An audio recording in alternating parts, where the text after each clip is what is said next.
السلام علیکم، welcome to our channel بیا اور مالا۔ کہانی سے پہلے if you are new on our channel and you haven't subscribed yet تو ہمارا چینل بیا اور مالا سبسکرائب کیجیے and do not forget to press the bell icon. اماں کالج میں داخلہ دلوانے پر راضی نہ تھیں۔ میں نے رو رو کر برا حال کر لیا۔ تب انہیں مجھے کالج بھیجتے ہی بنی۔ جوان بیٹی کی ماں کو وہم ستاتے ہیں۔ وہی ہوا جس کا ڈر تھا۔ کالج کا دوسرا دن تھا۔ گھر سے نکلی تو دو آنکھیں تعقب کرنے لگی۔ میں نے نظریں چرا لیں، بے نیاز بن گئی اور اپنی راہ چلتی کالج پہنچ گئی۔ واپسی پر وہ آنکھیں پھر منتظر تھیں، میں آگے آگے اور وہ پیچھے پیچھے۔ وہ جو کوئی بھی تھا اس نے مجھے گھر تک چھوڑا۔ اب یہ روز کا معمول ٹھہرا۔ لاکھ بچ کر نکلنا چاہا، مگر یہ نظریں ایسی تیز کہ جدھر مڑتی اپنے جسم کے اندر ان کی تپش محسوس کرتی۔ مشکل یہ تھی کہ گھر پر کسی سے اس بات کا تذکرہ بھی نہ کر سکتی تھی۔ بتانے کا مطلب صاف تھا کہ گھر والے کالج جانے سے روک دیتے۔ اس طرح تعلیم کا خواب پورا نہ کر پاتی، اور ایسا میں کسی قیمت پر نہیں چاہتی تھی۔ 1 سال یوں ہی گزر گیا۔ آفرین ہے اس بندے پر، روزانہ اس نے یہ کٹھن ڈیوٹی دی، مجھے کالج سے گھر اور گھر سے کالج، گویا وہی پہنچانے اور لانے والا تھا۔ کبھی کبھی تو مجھے اس پر ہنسی بھی آتی تھی۔ تعجب کی بات یہ کہ اس عرصے میں کبھی کلام یا تنگ نہ کیا، بس مجھ سے تھوڑے سے فاصلے پر پیچھے پیچھے چلتا تھا، اور جب میری منزل آ جاتی غائب ہو جاتا۔ آخر کار میں نے اس کی دیوانگی سے سمجھوتا کر لیا۔ سوچا میرا کیا جاتا ہے، اپنی زندگی برباد کر رہا ہے اور اپنی ہی ٹانگیں تھکاتا ہے، وقت برباد کرتا ہے، مجھے کچھ نہیں کہتا تو میری بلا سے۔ جس دن کچھ کہا تو دیکھ لوں گی۔ شروع میں ڈرتی تھی، رفتہ رفتہ اعتماد آتا گیا۔ اب اکیلے کالج آتے جاتے ڈر نہیں لگتا تھا۔ جو تعقب کرتا تھا اسی کو ہی اپنا محافظ اور چوکیدار تصور کر لیا تو مزے سے تعلیمی سفر جاری رکھا۔ لیکن بالآخر میرا ستارہ بھی گردش میں آ گیا۔ ایک روز جب کہ کالج میں پارٹی تھی، میں اپنے راستے پر جا رہی تھی، اچانک وہ سامنے آ گیا۔ میں اس کو اس کے قدموں کی آواز سے پہچانتی تھی۔ پہلی بار صورت دیکھی اور بس دیکھتی رہ گئی۔ خود پر قابو نہ رہا اور ایک دم پوچھا، مسٹر، کمال کے مستقل مزاج ہو، ابھی تک ہمت نہیں ہاری؟ بولا، آج ہمت ہار دی ہے۔ یہ کہہ کر جلدی سے ایک رکا تھما دیا اور چلتا بنا۔ میں حیران گمسم اس کو دیکھتی رہی۔ حیرت کی بات تھی کہ وہ میرا نام بھی جانتا تھا۔ پہلے اس رکے کو گھورتی رہی، سوچتی رہی کہ پڑھوں یا بغیر پڑھے پھاڑ دوں۔ گھر لا کر اسے پڑھا۔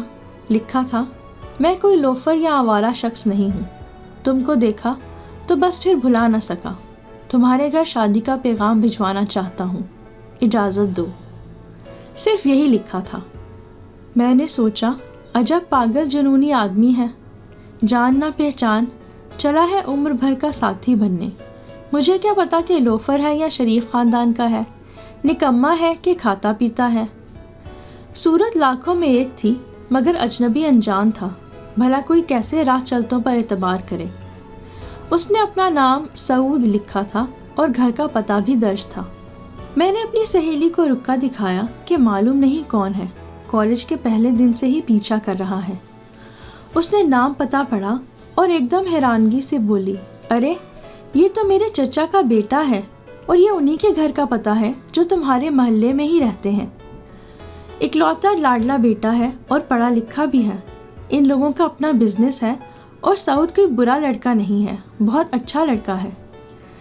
بس یوں سمجھ لو کہ شاید تمہارے عشق میں گرفتار ہو گیا ہے، بیچارہ، اور جانتی ہو نا کہ عشق نہ پوچھے ذات۔ یہ کہہ کر وہ ہنسنے لگی۔ میں نے کہا، نازی مذاق مت کرو، اس مسئلے کا حل نکالو، اب حد ہو گئی ہے، 1.5 سال تک خاموشی سے برداشت کیا ہے۔ وہ ایک دم بولی، تم بڑی سنگ دل ہو، پھر بھی تمہارے دل میں اس کے لیے کوئی نرم گوشہ نہیں پھوٹا؟ ارے نادان، کوئی اتنا بھی کسی کو چاہتا ہوگا کہ برسوں خاموشی سے اس کے پیچھے چلتا رہے، صبر تم نے کیا ہے یا اس نے؟ میں نے منہ بنایا اور پوچھا اب کیا کروں بھائی، نوبت تو اب پرچے بازی تک آ گئی ہے۔ ارے بھائی، کوئی اتنا چاہنے والا پھر کبھی زندگی میں ملے گا؟ سنجیدگی سے سوچو۔ ہاں کہتی ہو تو میں چچی جان کو تمہاری امی کے پاس بھجواتی ہوں، وہ رشتے کی بات کر لیں گی، پھر جو جواب تمہارے والدین سے ملے وہ ان کی قسمت۔ غرض کئی دن نازی میرے ذہن کو ہموار کرتی رہی اپنی کزن کے لیے۔ وہ اس بات سے ہی خوش ہو رہی تھی کہ اگر میری شادی اس کے کزن سے ہو گئی تو ہم سہیلیاں ہمیشہ ہی اکٹھے رہیں گے۔ تب میں بھی سوچنے پر مجبور ہو گئی کہ رشتہ تو مناسب ہے۔ میری خاموشی کو نیم رضامندی جان کر نازیہ اپنی چچی کو ہمارے گھر لے آئی۔ انہوں نے آتے ہی سیدھی بات کی کہ بیٹے کے لیے رشتہ مانگنے آئے ہیں۔ وسیلہ نازی بنی تھی، اس لیے امی نے خاتون کی بات غور سے سنی اور حال احوال معلوم کیا۔ جب ہر طرح سے تسلی ہو گئی تو کہا کہ کچھ دن بعد سوچ کر جواب دوں گی۔ میرا FA کا نتیجہ آ گیا، میں اچھے نمبروں سے کامیاب ہو گئی تھی۔ اب سعود کے گھر والے بار بار آنے لگے۔ ادھر نازیہ سے سعود پوچھواتا کہ شازی کے گھر والے جواب کیوں نہیں دیتے، کتنی مدت سوچنے میں لگائیں گے، ہاں یا نا میں جواب تو دیں۔ انہی دنوں ابا جان کو بیماری نے آ لیا اور وہ ملازمت چھوڑ کر گھر بیٹھ گئے۔ والدہ نے مجھے امیدوں کا مرکز بنا لیا، ہر وقت کہتی میاں جی کام نہیں کر سکتے، اب شازیہ ہی ہمارا سہارا بنے گی۔ میں آگے پڑھنا چاہتی تھی لیکن حالات دگرگوں ہوتے جا رہے تھے۔ لگتا تھا کہ ملازمت میرے نصیب میں لکھی گئی ہے، وہ بھی اس عمر میں جب لڑکیاں سنہرے خواب دیکھتی ہیں۔ سعود کی والدہ چکر لگا رہی تھی، بیٹا ان کو مجبور کرتا کہ شازیہ سے شادی کرنی ہے، کچھ کرو اماں۔ ان کی والدہ کو منا لو، اور امی جان رشتہ داروں کے پاس جا جا کر میری ملازمت کے لیے درخواست کرتی پھر رہی تھی۔ ایک روز امی کے ایک کزن آئے اور کہا کہ شازیہ کے لیے ملازمت ڈھونڈ لی ہے، اگر کرنی ہے تو درخواست اور مطلوبہ کاغذات دے دو۔ میری تو جان جا رہی تھی، میں ملازمت کی چکی میں پسنا نہیں چاہتی تھی، لیکن امی کی باتیں کھل گئیں۔ اپنے کزن کو دعائیں دینے لگی، بھیا اللہ تم کو اس کا اجر دے، تم نے ہم پر بڑا احسان کیا۔ شازیہ نے جو پڑھنا تھا پڑھ لیا، اب اس کو ملازمت کرنی پڑے گی اور بچوں کو بھی پڑھانا ہے، ان کا اسکول جاری رکھنا ہے، کم از کم اس کے باقی بہن بھائی میٹرک تو کر لیں، پھر شازیہ کی شادی کا سوچوں گی۔ امی کی باتیں سن کر میرا دل بجھ گیا۔ اپنے کمرے میں جا کر سرد خوابوں کی چادر میں خود کو لپیٹ کر سو گئی۔ کسی وقت امی کمرے میں آئیں، مجھے چادر اوڑھے لیٹا پایا تو سمجھ گئیں کہ میں افسردہ ہوں۔ سر پر ہاتھ پھیر کر کہا، میری بچی رنجیدہ نہ ہو، یہ اللہ کی مرضی ہے اور ہماری مجبوری۔ تمہارے والد کو کینسر ہو گیا ہے اور ان کی زندگی کے دن زیادہ نہیں ہیں، میں مجبور ہوں، ورنہ کون ماں نہیں چاہتی کہ اس کی بیٹی دلہن بنے، اس کا گھر آباد ہو، مگر کبھی کبھی بڑے بچوں کو چھوٹے بہن بھائیوں کے لیے قربانی دینی ہی پڑتی ہے، یہ ان کی زندگی کا سوال ہوتا ہے۔ میں نے بمشکل آنسو پی لیے اور کہا کہ امی آپ فکر نہ کریں، میں ملازمت کروں گی اور آپ کی امیدوں پر پورا اتروں گی، بڑی جو ہوں، میں نہیں تو اور کون قربانی دے گا۔ وہ تمام رات کروٹیں بدلتے گزر گئی، کبھی سنہرے مستقبل کے خواب آواز دینے لگتے اور کبھی سعود کا خیال آ جاتا، جس نے 2 سال چپ چاپ میرے ساتھ چل کر محبت کی انوکھی اور انکہی کہانی میرے دل پر رقم کر دی تھی۔ جب بھی دل کا پنچھی سینے کے پنجرے میں پھڑ پھڑاتا، نگاہوں میں امی کا امید بھرا چہرہ اور باپ کا بیمار وجود گردش کرنے لگتا۔ بیٹی تمہارے تعاون کی ضرورت ہے، ہم کو ایسے کڑے وقت میں تنہا مت چھوڑنا۔ عہد کر لیا، خواہ مجھ پر قیامت بیت جائے، اپنے گھر والوں کا سہارا بن جاؤں گی۔ صبح اٹھی، تیار ہونے لگی تو امی کی جہاں دیدہ نگاہوں نے میرا ارادہ بھانپ لیا۔ بولی، بیٹی بے شک ہمارا سہارا نہ بنو، مگر کوئی ایسا قدم مت اٹھا لینا جس سے تمہارے بیمار باپ کی سبکی ہو جائے۔ واقعی ماں کی نظریں اولاد کے آر پار دیکھ سکتی ہیں۔ میں آج سعود سے ملنے جا رہی تھی، اسے سمجھانے کہ اب وہ میری آس، میرا انتظار چھوڑ دے، اپنی والدہ کو ہمارے گھر نہ بھیجے، کیونکہ میں اپنے کنبے کے لیے قربانی دینے پر مجبور ہوں۔ نازیہ کے ذریعے میں نے اس سے ملاقات کی۔ سعود میری باتیں سن کر ناراض ہو گیا۔ اس نے کہا، تم محبت کو مذاق سمجھتی ہو، مگر عشق مذاق نہیں۔ وہ عشق ہوتا ہے، انسان عقل سے جاتے ہیں اور پھر جان سے، مگر اس راہ پرخار کو ترک نہیں کر سکتے جس پر چل کر عشق کی منزلیں طے کی جاتی ہیں۔ بس یہ سمجھ لو، شاید یہ عشق کرنے والے کی بھی مجبوری ہوتی ہے۔ تم نوکری کا خیال چھوڑ دو، میں تمہارے کنبے کی کفالت کر سکتا ہوں۔ تمہارے والدین میرے ماں باپ ہیں، تمہارے بہن بھائی میرے اپنے ہی بہن بھائی ہیں۔ میں نے محبت نہیں، تم سے عشق کیا ہے، لیکن میری غیرت نے یہ گوارا نہ کیا کہ کوئی میری خاطر میرے کنبے کا بوجھ اٹھائے۔ پھر دل میں بہت سے وسوسے بھی تھے کہ ہو سکتا ہے آج یہ سب کچھ مان رہا ہو اور کل نہ مانے، پھر کیا ہوگا۔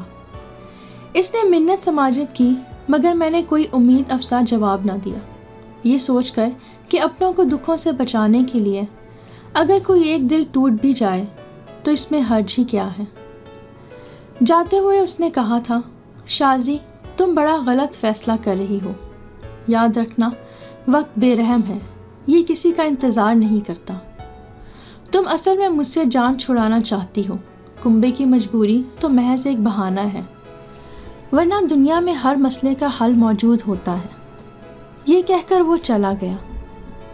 اس کے جانے تک میں نے اپنے آنسوؤں کو اپنی آنکھوں کے اندر ہی چھپا کر رکھا۔ جیسے ہی وہ نظروں سے اوجھل ہوا، 2 آنسو لڑکتے ہوئے گالوں پر آ گئے۔ ماں کی خوشی اور بہن بھائیوں کے مستقبل کے لیے میں نے اپنے ارمانوں کا گلا گھونٹ دیا تھا۔ مسلسل 15 برس مشقت کی چکی میں پستی رہی اور اپنے گھر کے گلشن کی آبیاری کرتی رہی۔ سبھی نے میرا ہنستا ہوا چہرہ دیکھا، لیکن میرا روتا ہوا دل کوئی نہ دیکھ سکا۔ وہ وقت بھی آ گیا جب میری محنت رنگ لائی۔ بہن بھائی پڑھ لکھ کر اپنے گھروں کے ہو گئے۔ جب ان کو اپنی خوشیاں مل گئیں تو مڑ کر بھی نہ دیکھا کہ میں ان کے قدموں کی دھول تھی یا اس کارواں کے پیچھے رہ جانے والی راکھ تھی۔ والدین کی وفات کے بعد بھابھیوں نے بھی بھائیوں کو الگ کر لیا، وہ مجھ سے علیحدہ رہنا چاہتی تھیں۔ بہن اپنے گھر کی ہو گئی اور میں جیون کی کشتی کھینے کے لیے اکیلی رہ گئی۔ 19 سال کی تھی جب سعود کا رشتہ آیا تھا، اور اس بات کو بھی اب 19 سال ہی بیت چکے تھے۔ سعود اکثر یاد آتا تھا، لیکن اب زیادہ شدت سے یاد آنے لگا تھا۔ مجھے یاد ہے اس نے کیا کہا تھا کہ وقت بڑا بے رحم ہے، یہ کسی کا انتظار نہیں کرتا۔ میں بہت تنہا تھی۔ ایک دن نازیہ کے پاس گئی، وہ بیاہ کر دوسرے شہر جا چکی تھی۔ دل بجھا ہوا تھا، سوچا تھا اپنی پیاری سہیلی سے مل لوں گی، افسردہ دلی میں کچھ تو کمی آئے گی۔ نازیہ سے ملنے دوسرے شہر پہنچ گئی۔ اس نے والہانہ استقبال کیا اور گرم جوشی سے ملی۔ وہ اب 3 بچوں کی ماں بن چکی تھی۔ مجھے دیکھا تو کھل اٹھی، جیسے مجھ سے ملتے ہی گزرا وقت پلٹ آیا ہو۔ کچھ گلے شکوے ہوئے، کچھ ماضی کی سنہری باتیں ہم نے دہرائیں۔ میں 2 دن اس کے ہاں مہمان رہی۔ اگلے دن ان کے خاندان میں کوئی دعوت تھی۔ وہ مجھے اکیلا گھر پر چھوڑ کے جانا نہیں چاہتی تھی، اس لیے مجبوراً مجھے بھی ان کے ساتھ ان کی خاندانی دعوت میں جانا پڑا۔ وہاں جا کر میں میز پر ایک سائڈ پر ہی بیٹھی رہی، لیکن نہ جانے مجھے یوں کیوں احساس ہوتا رہا کہ 2 آنکھیں کہیں نہ کہیں مجھے گھور رہی ہیں، لیکن میں جان نہ پائی کہ وہ کون تھا۔ میں عمر کے اس حصے میں تھی جب جذبات سرد پڑ جاتے ہیں اور انسان دل کی بجائے عقل سے فیصلے کرتا ہے۔ تاہم اس دن مجھ میں جانے کون سی کشش اود کر آئی تھی کہ ایک شخص مجھے دیکھے ہی جاتا تھا۔ میں نے تو اپنی بے آب و گیا زندگی سے سمجھوتا کر لیا تھا۔ بہن بھائی چھوڑ گئے تھے اور زندگی تقریباً ختم ہو چکی تھی۔ خوابوں کی ساری کندیلیں بجھ گئی تھیں اور 4 سو اندھیرا پھیل گیا تھا۔ میں نے تو اب جینے کی آس بھی چھوڑ دی تھی۔ واپس اپنے شہر پہنچ گئی۔ نہ جانے کیا ہوا کہ گھر آتے ہی بیمار پڑ گئی۔ آج سعود بہت ہی یاد آیا۔ شام کا وقت تھا، در پر دستک ہوئی۔ سوچا کون ہے یہ آنے والا؟ بمشکل اٹھ پائی، در کھولا تو سامنے سعود کھڑا تھا اور نازیہ اس کے ساتھ تھی۔ بخار تیز ہو چکا تھا۔ نازیہ نے مجھے سہارا دیا، بخار کی شدت سے تپ رہی تھی۔ دونوں نے مجھے سنبھالا، ڈاکٹر کے پاس لے گئے۔ گھر آئے، نازیہ نے یخنی تیار کر کے پلائی، یہاں تک کہ میں اپنے پیروں پر کھڑی ہونے کی قابل ہو گئی۔ اس دوران سعود خاموشی سے صرف مجھے دیکھتا رہا۔ جب طبیعت کچھ سنبھلی تو سعود نے کہا، نازیہ کے گھر تم کو دیکھا تو پرانا گھاؤ جو کبھی بھی بھرا نہ تھا یکدم ہرا ہو گیا۔ نازی کو مجبور کر کے لایا ہوں۔ تم سے کہا تھا کہ وقت کسی کا انتظار نہیں کرتا، مگر دیکھو میں نے تمہارا انتظار کیا اور ابھی تک کر رہا ہوں، کیونکہ میں وقت نہیں ہوں۔ لیکن تم نے مجھ پر رحم نہیں کیا اور مجھ کو ٹھکرا دیا تھا۔ آج تم تنہا ہو، اور جن کی خاطر تم نے میری اور اپنی اور ہماری محبت کی قربانی دی، آج وہ ارد گرد کہیں بھی نہیں ہے۔ اس روز میری بات مان لیتی تو میں تمہارے گھر والوں کا سہارا بن جاتا اور میری محبت بھی ناکام نہ ہوتی۔ میں ہلکا سا مسکرائی اور بولی، سعود تم کیوں کر سمجھو گے؟ مجھے اس طرح بھی دکھ ملے، لیکن ویسے بھی ملتے۔ انسان اپنی انا کو توڑ کر کبھی سالم نہیں رہتا۔ تم نے عشق کیا تھا تبھی ثابت قدم رہے، مگر میں نے عشق نہیں کیا تھا۔ تم اچھے لگے، تمہارا رشتہ بھی مناسب لگا، اور شادی میری عمر کا تقاضا تھا، مگر میں تمہارا احسان نہ لے سکی۔ مجھے تمہارا دل توڑنا پڑا۔ مجھے آج بھی اس کا افسوس ہے، مجھے معاف کر دینا۔ راہ عشق میں معافی نہیں ہوتی، اس نے جواب دیا۔ تم کو معافی مل جائے گی، مگر مجھے نہ ملے گی۔ میں جب تک جیوں گا سولی پر لٹکتا رہوں گا، کیونکہ میں نے عشق کیا ہے۔ میں تمہاری بات نہیں سمجھ سکا تھا، تم بھی ویسے ہی میری بات نہیں سمجھ سکتی۔ میں دنیا گھوم آیا ہوں، گھاٹ گھاٹ کا پانی پیا ہے، مگر کسی سے شادی نہیں کر سکا۔ اب تم مجھ سے شادی کر لو۔ میں خاموش ہو گئی۔ دل میں خیال تھا کہ اس عمر میں اب کہاں شادی کا وقت، لیکن نازیہ نے ہار نہ مانی، میرے پیچھے ہی پڑ گئی۔ آخر میری اور سعود کی شادی کروا کر ہی دم لیا۔ شادی کے بعد میں نے اور سعود نے امریکہ میں ہی رہائش اختیار کر لی۔ ہم دونوں ایک دوسرے کو پا کر مکمل ہو چکے تھے۔